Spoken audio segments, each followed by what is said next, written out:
ಎಲ್ಲ ನಮ್ಮ ಅಭಿಮಾನಿಗಳಿಗೆ ಒಂಥರ ಗುಡ್ ನ್ಯೂಸ್ ಅನ್ಬೋದು.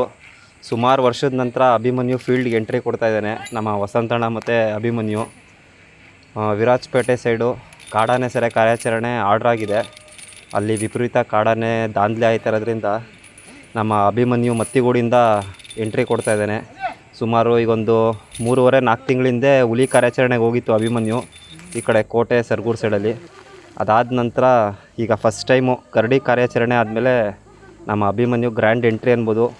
ಸಾಕಷ್ಟು ಲಕ್ಷಾಂತರ ಜನ ಕೇಳ್ತಾಯಿದ್ರು ಅಭಿಮನ್ಯು ಕಾರ್ಯಾಚರಣೆಗೆ ಬರಬೇಕು ಅಂತ. ಈಗ ನಾವು ಕಾರ್ಯಾಚರಣೆಗೆ ಹೋದಾಗೆಲ್ಲ ಬೇರೆ ಆನೆಗಳಿಗಿಂತ ಅಭಿಮನ್ಯುಗೆ ಜಾಸ್ತಿ ಕೇಳೋರು. ಅಭಿಮನ್ಯು ಬಂದಿಲ್ಲ, ಅಭಿಮನ್ಯು ಬರಬೇಕು ಕಾರ್ಯಾಚರಣೆಗೆ, ಅಟ್ಲೀಸ್ಟು ಕಾರ್ಯಾಚರಣೆಯಲ್ಲಿ ಇರಬೇಕು ಅಭಿಮನ್ಯು ಅಂತ. ಇವತ್ತು ಆ ದಿನ ನೆರವೇರಿದೆ ಅನ್ಬೋದು. ಅಭಿಮನ್ಯುನೂ ಕಾರ್ಯಾಚರಣೆಗೆ ಬಳಸ್ಕೊತಾ ಇದ್ದಾರೆ. ನಮ್ಮ ಅಭಿಮನ್ಯು ಜೊತೆ ಸಾಥ್ ಕೊಡೋಕ್ಕೆ ಮಹೇಂದ್ರ, ಶ್ರೀಕಂಠ, ಭೀಮಾ, ಹಾಗೆ ದುಬಾರೆ ಕ್ಯಾಂಪಿಂದ ನಮ್ಮ ಕಂಜನ್ ಎಂಟ್ರಿ ಕೊಡ್ತಾ ಇದ್ದಾನೆ. ಹಾಗೆ ಹಾರಂಗಿ ಕ್ಯಾಂಪಿಂದ ಲಕ್ಷ್ಮಣ ಆನೆ ಕೂಡ ಬರ್ತಾಯಿದೆ.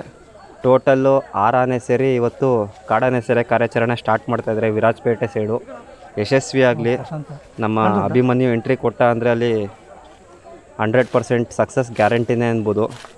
ನೋಡೋಣ ಇವತ್ತು ಕಾರ್ಯಾಚರಣೆ ಯಾವ ರೀತಿ ನಡೆಯುತ್ತೆ. ಅದು ರೀಲೊಕೇಟ್ ಮಾಡ್ತಾರಾ ಇಲ್ಲ ಕ್ಯಾಂಪ್ಗೆ ಹಾಕ್ತಾರಾ. ಲಾಸ್ಟ್ ಟೈಮು ಮಿನಿ ಗಜೇಂದ್ರ ಅನ್ಬೋದು, ಜೂನಿಯರ್ ಗಜೇಂದ್ರನ ರೀಲೊಕೇಟ್ ಮಾಡಿಬಿಟ್ರು ನಮ್ಮ ಬಂಡೀಪುರ ಸೈಡು. ಈ ಆನೆ ಕೂಡ ನೋಡೋಣ ನಮ್ಮ ಕ್ಯಾಂಪಿಗೆ ಕರ್ಕೊಬಂದು ಸಾಕ್ತಾರಾ ಇಲ್ಲ ರೀಲೊಕೇಟ್ ಮಾಡ್ತಾರಾ ಅಂತ.